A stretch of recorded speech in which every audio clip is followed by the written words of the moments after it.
ছাব্বিশের বিধানসভা নির্বাচনের আগে বিজেপির একাধিক নেতৃত্ব বঙ্গে আসছে।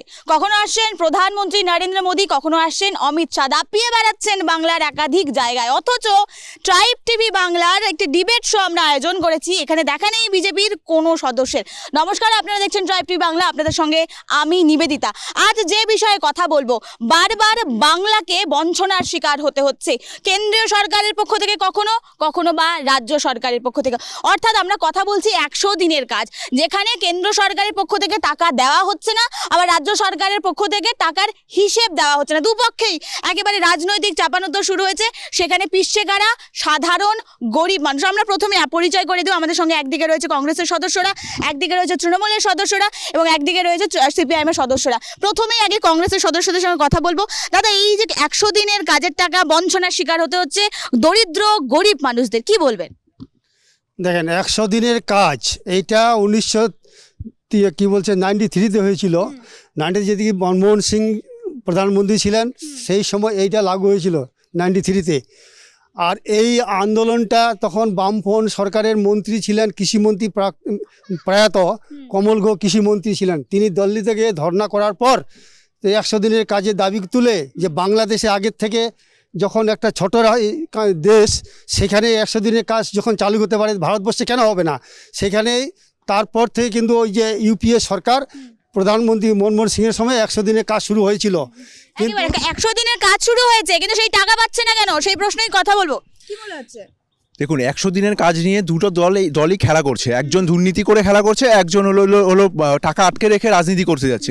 দুজন সেটিং করে রাজনীতি করছে, এটা তো আমরা পশ্চিমবঙ্গের লোক জানি।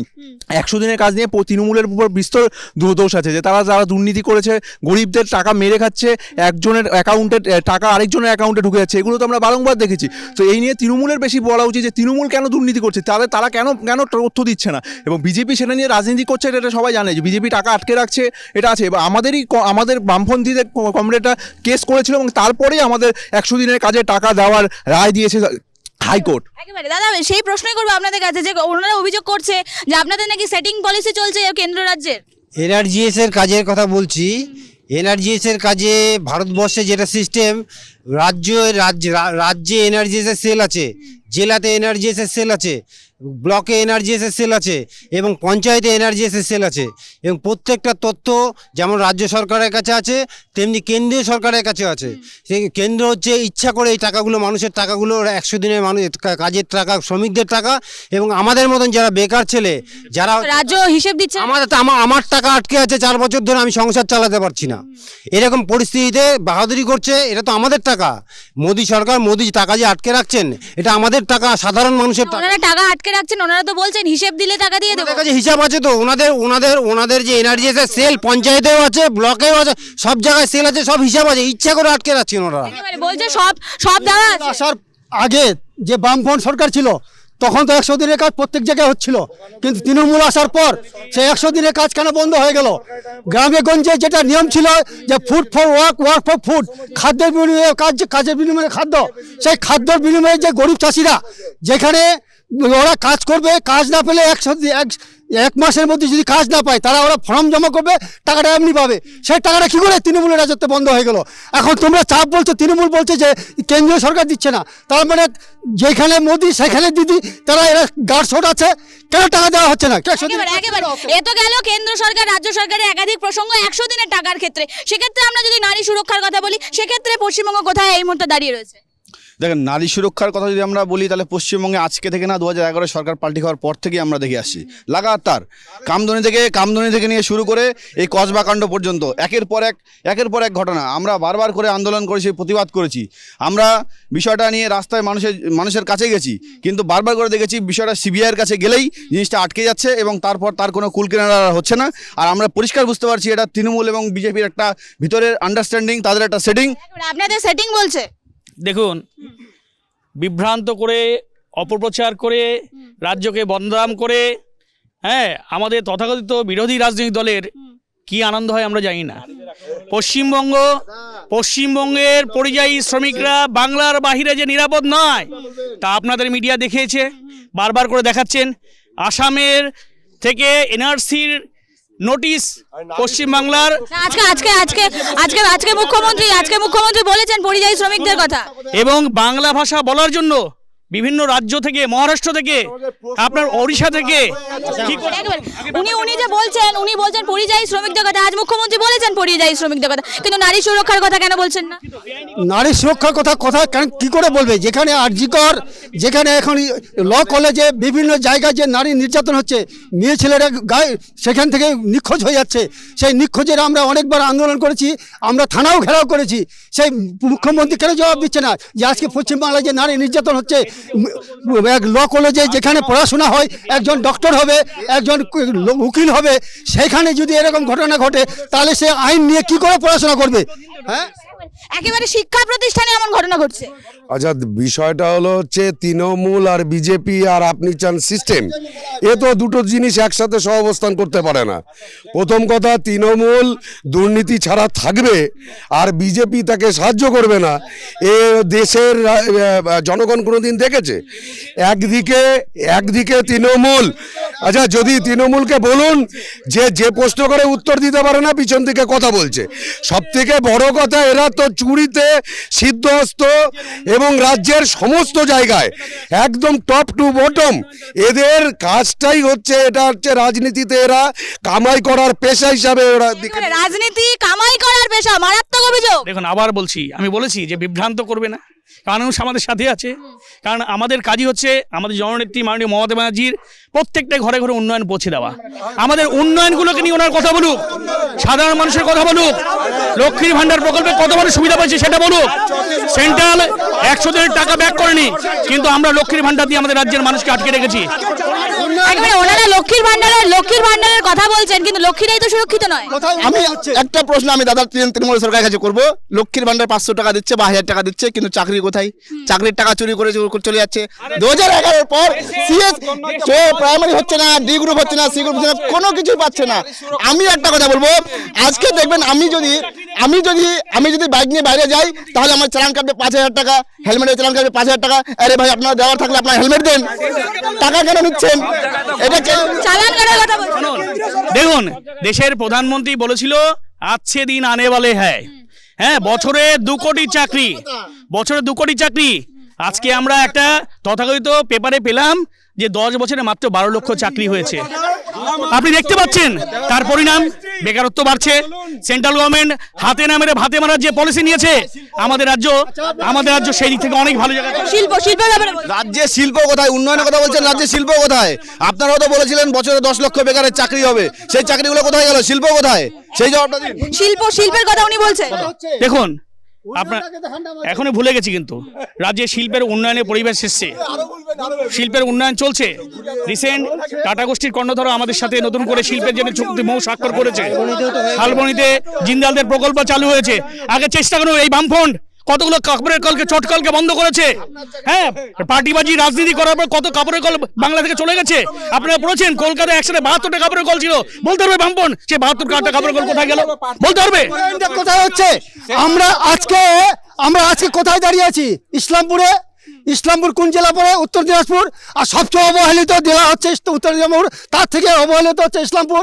আমাদের এখানে যেখানে মমতা ব্যানার্জি বলে গেছিলেন ভোটের আগে, যখন জিতার আগে, যে উত্তরবঙ্গকে সুইজারল্যান্ড বানাবো, আরে সুইজারল্যান্ড তো দূরে থাক, আপনার এখানে শ্রীকৃষ্ণপুরে একটা কাগজ কারখানা হওয়ার কথা ছিল। আপনার এই যে সাপনিকলাতে রামগঞ্জ চপড়া ব্লকে সাপনিকলা পড়ে, সেখানে একটা ট্যুরিজম কেন্দ্র হওয়ার কথা ছিল। পাঞ্জিপুরে একটা চর্ম শিল্প হওয়ার কথা ছিল। আজকে এখানে ইন্ডাস্ট্রিয়াল নাই। যে ইন্ডাস্ট্রিয়াল না হওয়াতে আজকে ঘরে ঘরে যে বাচ্চা ছেলেগুলো পড়াশোনা করে, সেইগুলো আজকে পরিযায়ী শ্রমিক হয়েছে। আর পরিযায়ী শ্রমিক হয়েছে আজকে সেখানকার রাজ্য সরকারের লোকদের কাছে, তারা আজকে বাঙালির ধাপ্পা পড়তেছে। বাঙালি বলে উনি যেমনটা বললেন, মুখ্যমন্ত্রী মমতা বন্দ্যোপাধ্যায় বলেছিলেন উত্তরবঙ্গকে সুইজারল্যান্ড বানাবো, কিন্তু সুইজারল্যান্ডের আমরা কি দেখেছি? ত্রিফলা বাতি দিয়ে সুইজারল্যান্ড হয়ে গেছে উত্তরবঙ্গ। কি বলবেন? উত্তরবঙ্গকে সুইজারল্যান্ড, সেটা ওই বলেন একটা কথা বলে না যে গল্পের গরু গাছে ওঠানো, সেই ব্যবস্থাটাই করে রেখেছে। উত্তরবঙ্গকে অবহেলিত আরো বেশি করে রেখেছে। এখানে শিল্পের ধাপ্পাবাজি আমরা কত দেখতে চাই। আমাদের উত্তরবঙ্গ জুড়ে পরিযায়ী শ্রমিকে ভরে গেছে। যেই ব্লকে যাবেন সেই ব্লক থেকে পরিযায়ী শ্রমিকের সবচেয়ে বেশি আমাদের উত্তরবঙ্গে। দাদা যেটা উনি বলছিলেন, যেটা মুখ্যমন্ত্রী মমতা বন্দ্যোপাধ্যায় তার আমলে ত্রিফলা বাতি লাগানো হয়েছিল, বলেছে সুইজারল্যান্ড বানানো, তাই যথেষ্ট। দেখেন, মমতা বন্দ্যোপাধ্যায়ের সরকারে যত প্রকল্প যদি বলতে যায় সকালও যাবে। রাস্তাঘাট আজকে দেখেন কোথায়, সিপিএম এর টাইমে রাস্তা ছিল না, সিপিএম এর টাইমে দুর্নীতি করেছিল, এরা সিপিএম এর টাইমে দুর্নীতি করেছিল। এই দুইটা জোট সরকার মমতা বন্দ্যোপাধ্যায়কে বদনাম করার জন্য বড় বড় কথা কিছু করতে পারে। মমতা বন্দ্যোপাধ্যায়ের সঙ্গে উনি শিল্পের কথা বলছিলেন। ঘটনা হচ্ছে মমতা ব্যানার্জির আমলে চুড়ি শিল্প, কাঠমানি শিল্প, তেলে ভাজা শিল্প, চপ ভাজা শিল্প, তোলাবাজি শিল্প, বোমা শিল্প, লোককে মারার শিল্প, কাঠমানির শিল্প, করে খাওয়ার শিল্প, এতগুলো শিল্প হয়েছে। তৃণমূল এটা বলে কি করে? একাধিক শিল্পের কথা বলছেন। দেখুন, আমি আবার বলি, কংগ্রেসের যিনি বললেন উত্তর দিনাজপুর ডিস্ট্রিক্টকে কেন্দ্র করে বলছিলেন, উত্তর দিনাজপুর ডিস্ট্রিক্ট কৃষিভিত্তিক শিল্প আমাদের এখানে রয়েছে। উনি একটু হয়তো খোঁজ নেননি যে এখানে কতগুলো কৃষির মূল যে চা বাগান রয়েছে, কতগুলো চা শিল্প গড়ে উঠছে, কতগুলো আনারস শিল্প গড়ে উঠছে, কতগুলো ফুড প্রসেসিং ইন্ডাস্ট্রি গড়ে উঠছে, সেগুলো বলুন। শুধু মানুষকে বিভ্রান্ত করছেন। শিল্পের জন্য যে কৃষি ঋণ সেটা রাজ্য সরকার স্বচ্ছতা করেছেন। মানুষের সাথে, মানুষের পাশে আমরাই আছি, মমতা ব্যানার্জি আছে, মমতা ব্যানার্জি উন্নয়নে সাধারণ মানুষ সামিল হচ্ছে। এই উন্নয়নটা দেখে ওরা বিভ্রান্ত করার চেষ্টা করছে, মানুষকে হ্যারাসমেন্ট করার চেষ্টা করছে। আমাদের পরিযায়ী শ্রমিকরা বিভিন্ন রাজ্যে হ্যারাসমেন্ট হচ্ছে। উনি তো একাধিক চা বাগানের কথা বলছেন, কিন্তু অথচ চা বাগানে তো দীর্ঘদিন থেকে লড়াই চলছে, শ্রমিকরা টাকা পাচ্ছে না। নিচ্ছে তৃণমূলের নেতারা, যত চা বাগান আছে শ্রমিকরা টাকা পাচ্ছে না ঠিক মতো। 250 টাকা বেতন দিচ্ছে, মহিলাদেরকে কাজ করাচ্ছে, ঠিক মতো বেতন পাচ্ছে না, মজুরি পাচ্ছে না, ইএসআই পিএফ পাচ্ছে না। আমাদের এলাকায় আসেন ভদ্রকালীর দিকে, আমি দেখাবো। একাধিক শিল্পের কথা বলা হচ্ছে, চা বাগানের কথা বলেছে, সেক্ষেত্রে চা বাগানে তো শ্রমিকরা লড়াই করছে। বাগানের ব্যাপারে বলি, প্রথমে তৃণমূলের কথা বলা উচিত না। ওদের যে বিধায়ক প্রশ্ন করে দেখুক, সেই বিধায়ক ভেট্টি বেঁধে চা বাগান আটকানোর চেষ্টা করেছিল। এই চা বাগান করেছে বামপন্থ সরকার, আর এই তৃণমূল কথা বলে, এটা লজ্জা থাকা উচিত। চা বাগান করেছে বামফ্রন্ট সরকার, চা বাগান করে। দেখুন, চা বাগান তো বামফ্রন্ট সরকার আখড়া বানিয়েছিল। হ্যাঁ, চা বাগান তো পালিয়ে চলে গেছিল। আমাদের আমলে চা বাগানগুলোকে সুসংগত করা হয়েছে। চা শিল্প, আনারস শিল্প, কৃষিভিত্তিক যে শিল্প তার পরিবেশ করা হয়েছে। বিভিন্ন হিমঘর চালু করা হয়েছে। হ্যাঁ, কৃষকরা যাতে সেই হিমঘরে জিনিসপত্র রাখতে পারে তার ব্যবস্থা করা হয়েছে। কৃষকদের কৃষি ঋণ দেওয়া হয়েছে, ভর্তুকি দেওয়া হচ্ছে বিভিন্ন ধরনের। সেগুলো নিয়ে বলুন। শুধু বিভ্রান্ত করে রাজনীতি করবেন না, মানুষকে বিভ্রান্ত করবেন না বিভ্রান্ত। আমাদের সাথে সাধারণ মানুষ এখনো আছে, আমরা জনগণের সাথে আছি। আমাদের সাধারণ মানুষ ওনাদের সঙ্গে আছে। পথশ্রীর নাম করতেছে, পথশ্রীর নাম করে শিলান্যাস করছে। আমি চোখের সামনে দেখাই দিব, ক্যামেরার সামনে, কোথায় রাস্তা হয়েছে। যান আগডিমনি খন্তিতে, আগডিমনি খন্তি যান, প্রত্যেক রাস্তা সেই কবেকার রাস্তা পড়ে আছে।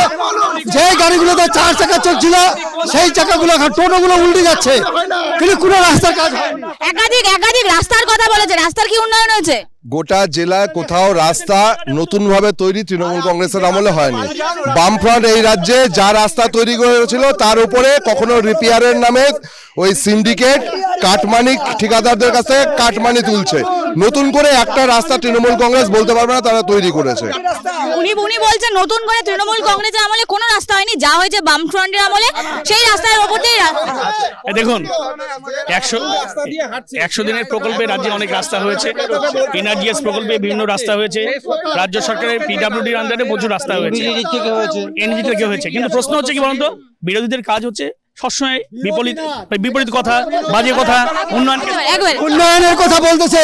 উন্নয়নটা কোথায় আমরা দেখা দাও। কন্যাশ্রী আর ভাগ্যশ্রী আর লক্ষ্মীশ্রী দিয়ে উন্নয়ন হয়? আপনারা উন্নয়ন একটাই হয়েছে, তৃণমূলের নেতাদের পকেট আর গরম হয়েছে। উন্নয়ন একদম উন্নয়নের পকেট। উন্নয়নটা যদি না দেখে তাহলে ওরা চোখে চশমা দিক, ওরা চোখে ভালো করে চশমাটা দিয়ে দেখে। রাস্তা তৈরি হয়েছে, প্রত্যেকটা রাস্তা কংক্রিটের হয়েছে, ব্লক দিয়ে তৈরি হচ্ছে। মানুষ এখন আর কাদার উপর দিয়ে হাঁটে না। এখন রাস্তা তৈরি হচ্ছে, সেগুলো 2 বছর 4 বছর যাবে, আবার রিপেয়ার হবে, এগুলো তো চলবে। এগুলোই তো হলো ব্যবহারের ক্ষয়, আবার তৈরি, এইভাবেই তো চলবে। তাদের যে একটা রাস্তা কতদিন টিকসই হতে পারে? কি বলেন? একটা রাস্তা কতদিন টিকসই হতে পারে, একটা কোনো ধারণা? প্রতি বছর হবে কেন, 5 বছর 10 বছরের পর রাস্তা নির্মল হবে, সব থেকে ভালো। আজকে যে গ্রামীণ যেখানে বাজার ঘাট আছে ওখানে পেপার ব্লক, তারপর বিটুইন আজকে রাস্তাঘাট হয়ে গেছে। আজকে NH31 দেখেন, এটা রাস্তা হয়েছে, এটা একেবারে উনি বলছেন একটা রাস্তা 5 বছর হয়তো যেতে পারে, কখনো কম বেশি হয়, 6 মাসও কিন্তু টেকে না একটা রাস্তা। কিন্তু একেবারে 6 মাসও টেকে না। আপনি 6 মাসও ঠিক না একটা রাস্তা, না হলে আপনি লাইভ আমাদের দিকে আসেন, আমরা প্রমাণ করে দেখিয়ে দেব। আর আমাদের ওইদিকে রাস্তা মেনানোর কন্ট্রাক্টর যারা আছে টাকার ভয়েতে ওরা পালিয়ে যায়, কেন তৃণমূলের নেতাগুলো টাকা চায় আর ওরা টাকা দিতে পারে না, তার জন্য আমাদের রাস্তা হয় না। একেবারে 5 বছরের মেয়াদ, সেই রাস্তা 6 মাসও টিকছে না, এমন বলছে। দেখুন, রাস্তায় যদি তৈরি হতো করণদিঘির বিধায়ককে জনগণ পেটাতো না। প্রশ্নটা তো এটাই ছিল, রাস্তার প্রশ্ন করার জন্য উনি গালাগালি করলেন, মানুষ গণধোলাই দিল বিধায়ককে। প্রশ্নটা তো রাস্তারই ছিল, ওই একটা প্রশ্নই আপনার প্রশ্নের উত্তর পাওয়া যাচ্ছে করণদিঘি। বলছি আমরা সিপিএম এর টাইমে এই আমরা ইসমাইল চক থেকে আমরা গোদা শিমল যেতাম, তো এক হাত গাড্ডা ছিল সিপিএম এর টাইমে। সেই সময় আমরা সাইকেল নিয়ে যেতাম, সেই সময় কিশোরগঞ্জ যেতে ইসলামপুর থেকে 3 ঘন্টা লাগতো, আজকে কত টাইম লাগছে। এগুলো মমতা বন্দ্যোপাধ্যায় পথশ্রী একটা রাস্তা উদ্ঘাটন করেছে পশ্চিমবাংলার, মমতা সব রাস্তা NH31 এর ব্যাপারে বলছি না, পথশ্রী ইসলামপুর থেকে কিষানগঞ্জ ন্যাশনাল হাইওয়ে যেতে হয়, এখন যদি উনি বলেন ওটাও মমতা ব্যানার্জি করেছেন, তাহলে তো মানে কিছু বলার নেই। আমি অন্য একটা প্রশ্ন করতে চাই। আমি পথশ্রীর মাধ্যমে 28,000 কিলোমিটার আমাদের মমতা ব্যানার্জি এই বছরে জানুয়ারি ফেব্রুয়ারিতে লঞ্চ করছে। আগামীকালও ওই রাস্তা নিয়ে এরা সমালোচনা করছে। কথা ওইটাই যারা কিছু করতে পারবে না কাজ, তারা শুধু সমালোচনাই করবে, সেটাই কংগ্রেস ও সিপিএম এর রাজনীতি। সিপিএম কে ছিঁড়ে ফেলছে মমতা, আগামীকালও শূন্য ছিল, আগামীকালও শূন্যই থাকবে। কখনো এই রাজ্যে সিপিএম বা কংগ্রেস ছিল না, থাকবে না। চাষ করছে, রাস্তায় যা জল জমেছে, মানুষ ধানের চারা রোপণ করছে আজকে গ্রামে গঞ্জে। রাস্তার উপরে ধান চাষের দৃশ্য আমরা বারবার দেখেছি, কিন্তু হ্যাঁ, রাস্তার উপরে ধান চাষের দৃশ্য দেখেছি, রাস্তা মেরামত করা হচ্ছে না, ধান চাষ করছে। উনি এক্ষুনি কথাটা বললেন না যে ইসমাইল চক থেকে 3 পুল সামান্য দেখাচ্ছি, যাই দেখেন এই বড় গাড্ডা, সেখানে ব্যবসায়ীরা রাস্তা অবরোধ করেছিল, কাজ হয়নি, কাজ চলছে বোধহয়, কোনো কাজ হচ্ছে না। আপনি দেখেন 3 পুল থেকে পাটাগোড়া 15 কিলোমিটার, সেই 15 কিলোমিটার রাস্তার 1 বছরের বেশি হয়ে গেল, টুকরো করে কাজ করছে, আবার পালিয়ে যাচ্ছে। সেইখানে কন্ট্রাক্টর পালিয়ে গেছে, ওই রাস্তার কন্ট্রাক্টর যে আছে কন্ট্রাক্টর পালিয়ে গেছে। পুল থেকে সোনামতি অবধি বেঙ্গল টু বেঙ্গল কাজ চলছে, জন্য মানুষের একটু অসুবিধা হচ্ছে। কাজ হয়ে গেলে মানুষ আবার স্বাভাবিকভাবে চলতে পারবে। দেখুন, একটা রাস্তা টিকে থাকে মাটির প্রকৃতির উপর, মাটির থিকনেস, এবং সব জায়গায় একই রকম মাটির রাস্তা টেকে না, তার কারণ একটাই, তৃণমূলের যারা নেতা, তৃণমূলের যারা পদাধিকারী, তারাই ঠিকাদার, তারাই হচ্ছে নিজেরা টেন্ডার করে, নিজেরা কাজ করে, জনগণকে কোনো রকম ভাবে সেখানে দেখতে দেওয়া হয় না, তার ফলে রাস্তা টিকছে না। এদের দুর্নীতি, এদের কাটমানের জন্য রাস্তা যেভাবে কাজ হওয়ার কথা সেভাবে কাজ হচ্ছে। একেবারে একাধিক দুর্নীতির কথা কিন্তু উঠে এলো, একাধিক দুর্নীতির আমরা অভিযোগ পেলাম, সেই দুর্নীতির ক্লারিফিকেশনও দেওয়া হলো। অথচ এই দুর্নীতি কি থামবে, এই দুর্নীতি কি রুখবে, সাধারণ মানুষ কি তার প্রাপ্য পাবে, এমনটাই কিন্তু প্রশ্ন তুলছে সাধারণ মানুষ, প্রশ্ন তুলছি আমরা। এরকমই বিভিন্ন খবর, বিভিন্ন আপডেটস নিয়ে আসবো। প্রত্যেকে সুস্থ থাকুন, চোখ রাখুন ট্রাইব টিভি বাংলার পর্দায়।